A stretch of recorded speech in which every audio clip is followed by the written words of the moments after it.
Good afternoon and good evening. 529. You know where your author is? Yes. It's in her dining room. Right here. Hallelujah. Ah, something very profound hit me today.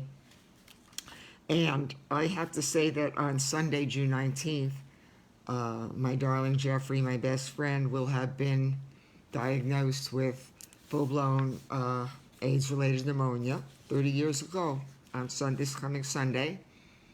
And I want to say that my book keeps his memory alive. And as long as I'm able to read to the world, maybe my world is smaller than a lot of other people's worlds, but I'm reading to the world and I'm keeping him alive through me. And as long as I can talk and I can read and I can speak to somebody, I'm keeping my husband's in my life alive. And that's important. His memory, what he did, and on my website you can go and see about Jeffrey Mintz, Dr. Jeffrey Mintz, and in his short life, how much he accomplished and why he was such a great guy. There's an About Jeffrey page that's got some wonderful information, but I'm keeping him alive through me. I'm also keeping alive everybody who's ever passed from HIV. I'm also keeping their memories. I'm keeping them alive who are long-term HIV/AIDS survivors, 30, 40 years. I'm keeping you alive through me. That hit me today so hard. You are alive in me through my books. Hospice, how valuable they are, and you don't hear much about them. These people that I wrote about, the few 24 people I wrote about, their memories are worth honoring. Their memories are worth talking about. I honor hospice with this book. So my books are not about me.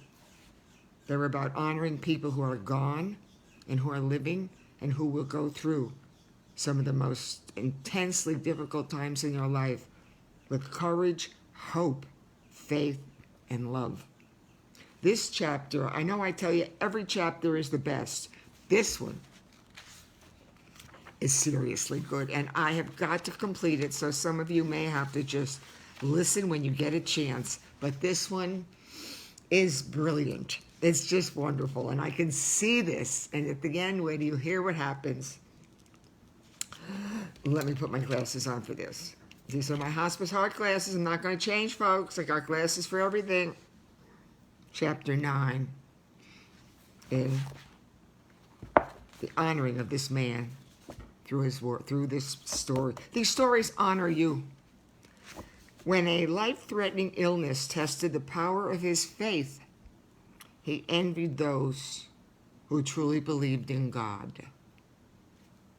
Don't you ever tell me, not a one of you ever say that there has not been a time in your life when the adversary has come against you full throttle that you haven't said, again, the why God me, why not? Chapter 7 in my book, I questioned it. Is there a God? I wrote a whole chapter on it. But I'll tell you one thing. I'm a woman of great faith, great hope, and only by God's saving grace am I alive. Because realistically, I should have been gone many, many times over with the life I led and the life I loved. Yeah. So anyway, when a life-threatening illness tested the power of his faith, he envied those who truly believed in God. You know what? If you want to write about God also, you better believe. Nobody can ever doubt that. Don't write about something you don't know about. At my age, that's the one constant I've had is my faith. In chapter 7, as I said in my book, for those of you who have gotten it, is there a God? Quote, can a human touch be as powerful as a drug? End quote. Can the human touch be as powerful as a drug? February 14th, 1999. Dear Jeff, I never told you this, but I envied the fact that your belief in God and your spirituality was always stronger than mine. However, I am proud to say that we never once had a disagreement or argument over our religious beliefs. It was very comforting to know that religious matters never presented a problem to us, because we came from similar backgrounds. We were raised by parents who believed in God and who took the time to teach us about basic Jewish values and traditions. We were married in your synagogue by the same rabbi who performed your bar mitzvah. When you said that you wished to be cremated, I was thankful that this was not a religious issue that we had to deal with. We both believed in a higher power and shared a proud and honored Jewish heritage. It was our solid foundation in Judaism that gave us the valuable information and the skills we needed to help us get through the most difficult times. During our 25-year marriage, there were two occasions. Let me just get to the page I got to get to. All right. There were two occasions during our 25-year marriage. There were two occasions when my faith and belief in God was seriously tested. Once was in Houston in 1975. My world was collapsing around me. Your homosexual affairs were destroying me. Our marriage was in chaos and my life was out of control. It's in Houston in 1975. It was my belief and trust then in God that prevented me from killing myself. Yep. A couple times thought about it. Want reality? Don't drink, don't smoke, don't do anything right now. Clean as the driven snow. But boy, did I have issues. Our marriage was in chaos and my life was out of control. It was my belief and trust then in God that prevented me from killing myself. The second one was in Boca Raton in 1992 when you were diagnosed with AIDS. It was that diagnosis and your illness that made me question if there was a God at all. I tried to deny my faith, and I hated a God who could be so cruel. But I continued to do what I always did. I put myself back into God's hands and asked for the strength to help me to get through. A few weeks ago at the care center, and I love this story. A few weeks ago at the care center, I met a man who was questioning his religious beliefs. He shared with me his feelings of guilt because he didn't believe as strongly as he thought he should. His story was important to me because this issue was one that I still continue to struggle with at this time. That was then. The story starts as when I went on shift that one incredible night. I was never able to predict whether the center would be quite busy, would be quiet, busy, or at times empty, without patients and or visitors. Tonight, however, it was exceptionally busy, and the patient call buttons were going off in every room. As quickly as the lights were turned off and the matter attended to, another room would light up, and the steady beeps sounding throughout the halls. When I went to respond to this particular call, the man I saw in bed could only be described as, quote, beautiful, end quote. He had a peaches and cream complexion with a youthful appearance that made him look like he was ready to play 18 rounds of golf. I turned off his button and said, hi, quote, hi, I'm Susan, a volunteer. May I help you with something, end quote. I saw that his hands and legs were trembling, but his eyes told me when I needed to know. I said, quote, I will get your nurse, that you are in pain and tell her that you are in pain, end quote. I will get your nurse and tell her that you are in pain. He said, quote, would you please come back? I don't want to be alone, end quote. I took his trembling hands in mine and said, quote, you can count on it. I'll stay with you as long as you want, end quote. I told his nurse, and she said that she would be in immediately. When I got back to the room, his tremors had gotten worse. I lowered the bed rail and held his hands. I began massaging them taking, trying to take his mind off the pain. We never spoke. A few minutes later, his nurse came with his medication. He said to her, quote, "My tremors have stopped, and my pain is not so severe. I think this lady has a miracle touch," end quote. Get out the tissues, folks. It's only going to get better. I said, quote, "I just helped him focus on something else till you arrived," end quote. After she gave him his medication, he said, quote, "Would you stay with me a while?" End quote. Quote, I said, "Oh yes, I would like that." I pulled a chair up close to the bed and waited for the medication to take effect. Within minutes, his pain was gone and his body relaxed. He said, quote, "I envy people who truly believe with all their heart in God.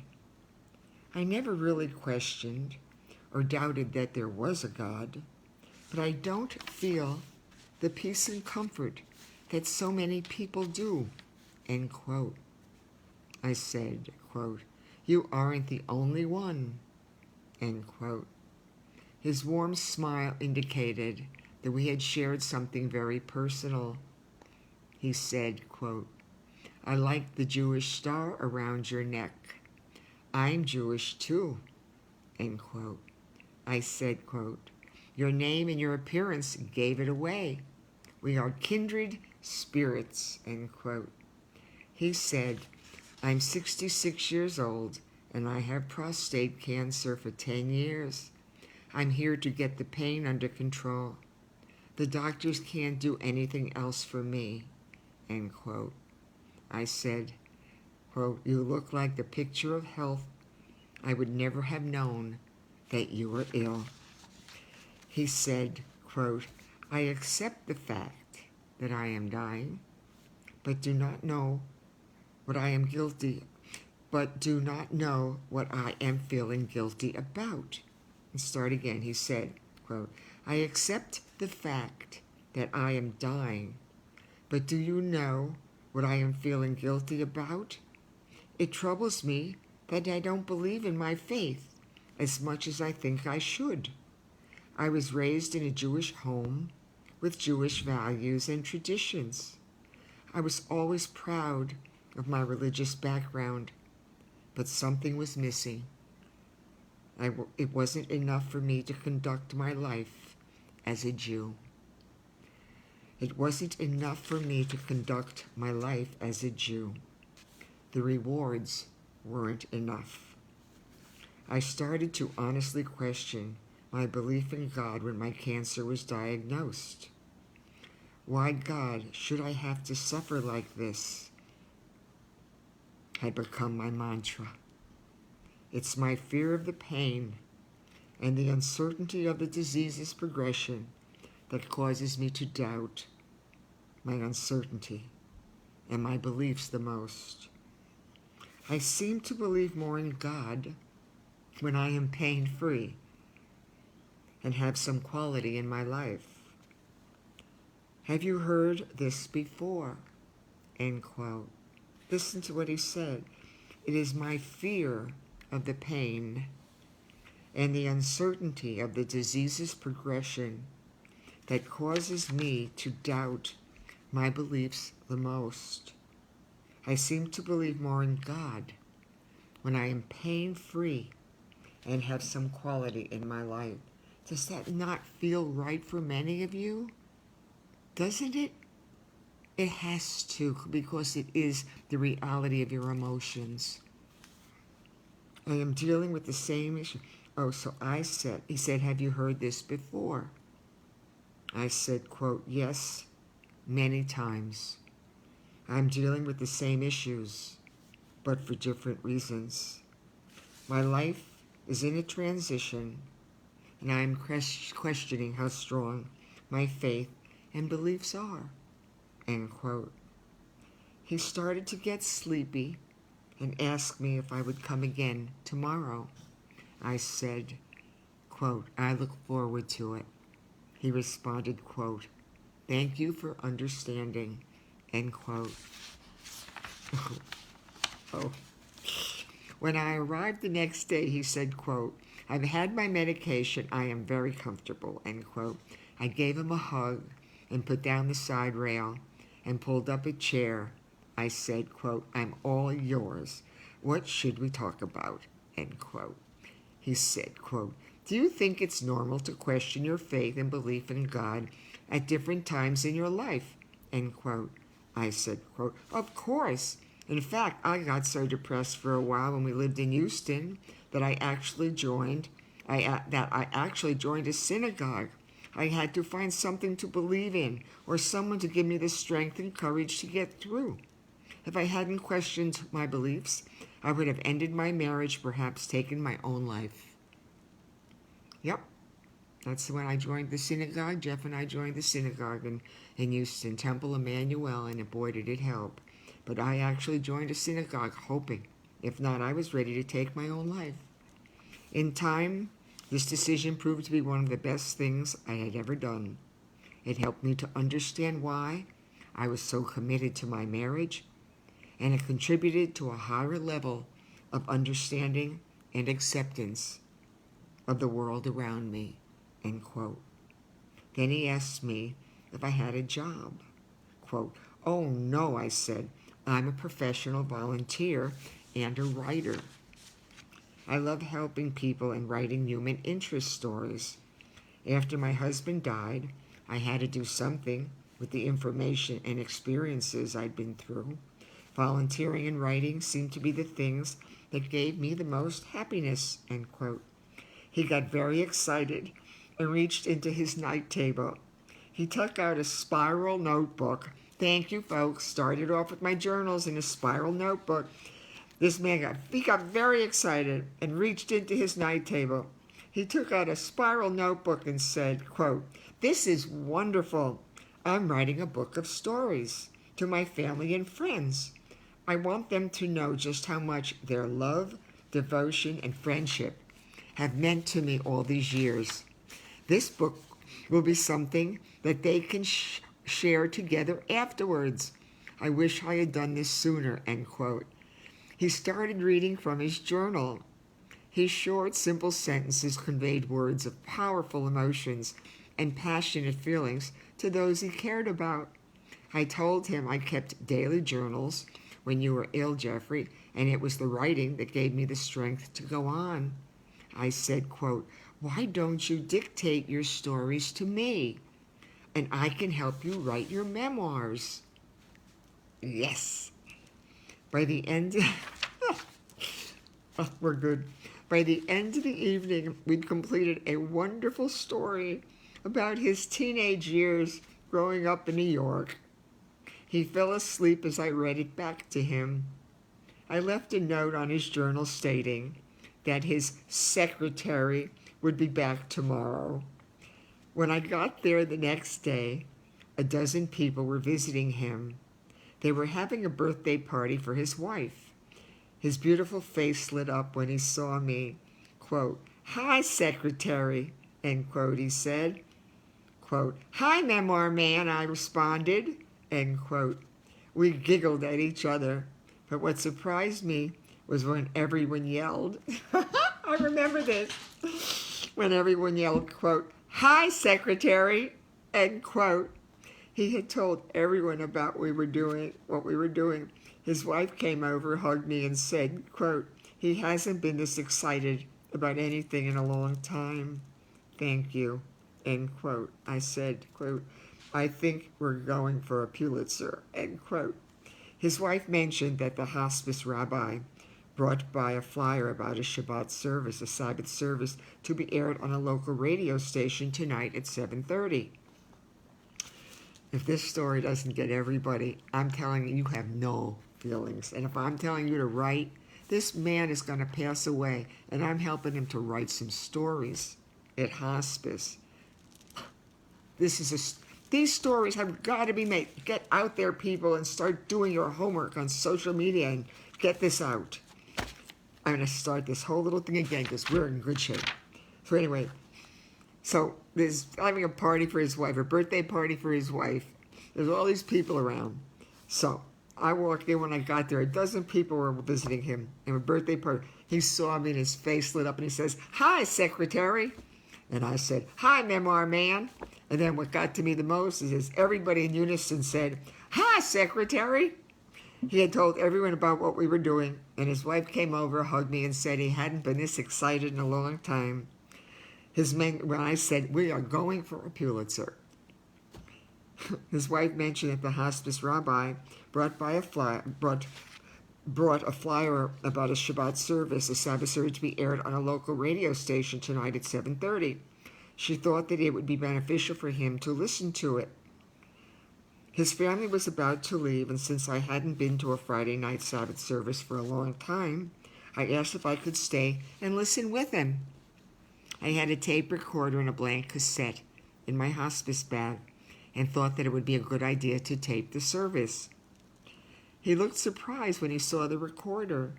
I said, quote, "I'm not into lipstick or hairbrushes," end quote. He laughed and said, quote, "You're a true writer," end quote. "You bet I am." I brought him his dinner tray, found the station, and we started listening to the service. Though he dozed occasionally, he stayed awake for the rabbi's sermon. He said, quote, "I think this is exactly what I needed now. I am glad you taped it because I want to listen to it again with my wife," end quote. I kissed his forehead and said, quote, "Good Shabbos." Tonight helped both of us to believe that there was a higher power that would help us through the difficult times, end quote. He said, quote, "Thank you for everything. There will always be a special place in my heart for you," end quote.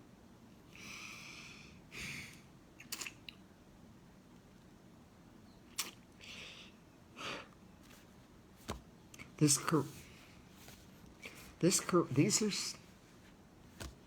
courageous man dealt with an issue that many people have addressed. While going through adversity and troubling times, I visited with him during the next few weeks, and though we continued our writing, we never talked again about his beliefs or if his faith in God was any stronger. I know that our time together made a significant difference to both of us. Sharing his concerns made me think about my belief in God, my Jewish heritage, and the power of that faith to believe in myself. I never thought that he would have such a profound effect on me. I know that I still have questions and doubts about how strongly and steadfastly I do believe, but I don't have any guilt about it now. This man helped me to understand that I have the right to challenge the strength of my beliefs. If I continue to ask the right questions, I will get the right answers. For now it is comforting just to know that I do believe in a higher power and that I will make it through the years that follow. 30 years ago Sunday, my husband was diagnosed, and a little over 2 years later he passed, and here I am all these years later. For now it is comforting to know that I do believe in a higher power and that I will make it through the years that follow. One day I hope that no matter how difficult the situation or how much I am tested, that I will not falter in my beliefs. I must trust in the fact that there is always an end in sight and that I have the power to believe or not to believe.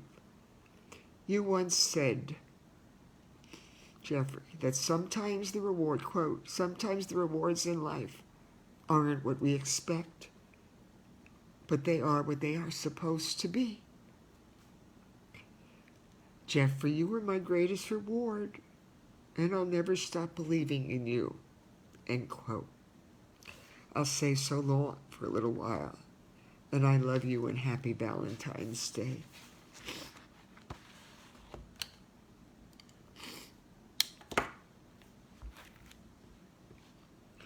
These stories are so overwhelming, so incredibly true.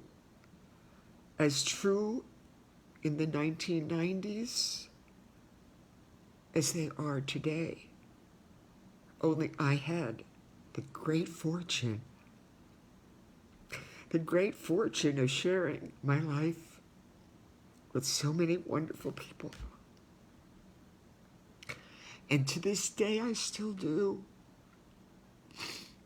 I am meeting so many incredible people through my readings and through my writings and speaking for decades and lecturing and doing whatever I've been called to do. But I have been so fortunate to walk on a journey of love and life, of hope and faith, and that I have found so much peace in my life, even though my friends might say that doesn't always come across. But when I say to write, or when I say to reach out to others, or to be kind, you just don't know who you're going to meet. You don't know where it's going to go. These books were an honor for me to be able to write and to capture their lives.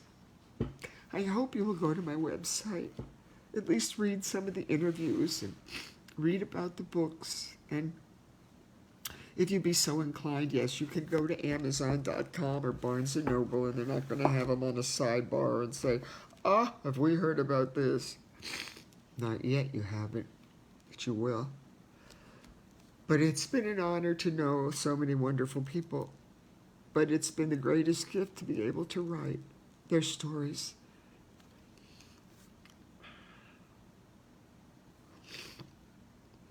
I have so many new people. I had about 10 new people to come on last night and this morning. And I'm so sorry I couldn't respond to all of you because I had some other things to do. And before I knew it, I'd hit the refresh button.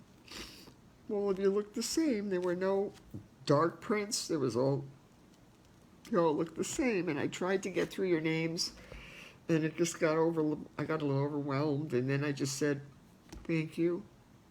Thank you for listening. Thank you for caring.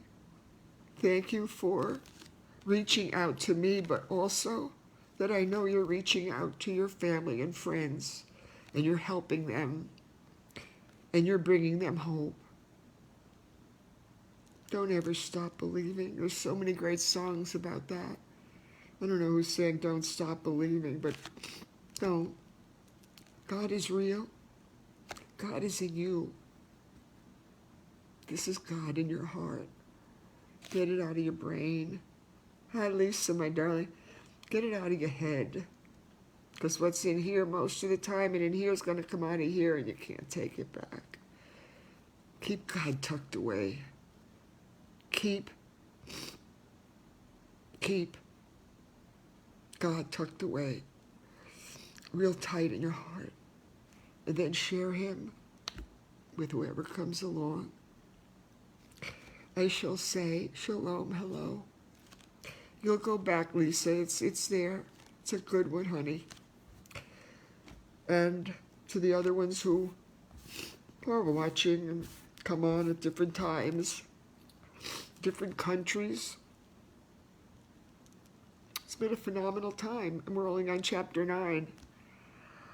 So I want to say shalom, hello, shalom, goodbye, and shalom, peace. I said be kind, be patient. Call someone. Spoke with Lisa today, and we shared something great. The word honor just keeps coming into my head. You know how sometimes the words will just, or a song will stay in your head, or a word will just stay in your head and you can't get it out. From the time I woke up this morning, I can't waste any more blue. Oh yeah, I can. It's my house. I can waste whatever I want. I'm not going to be sniffling in front of people.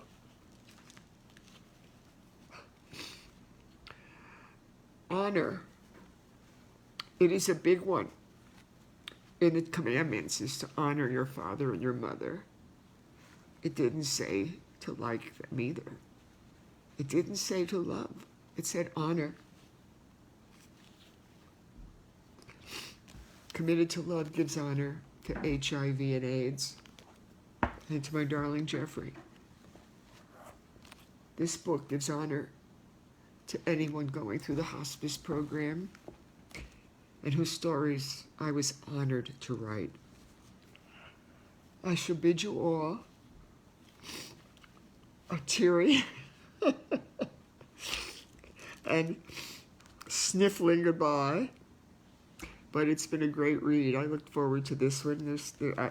What's chapter 10? Wait. 8 we did. I should give you a review of everyone. 9 we're doing. 10. As her father was dying, she said, reminded her of her childhood birth. Oh, this one. Please, if you've ever listened to me about anything, please have Kleenex ready for the next one. I'm telling you right now. A box of tissues near you. Trust me. God bless you all. Shalom. You are honored.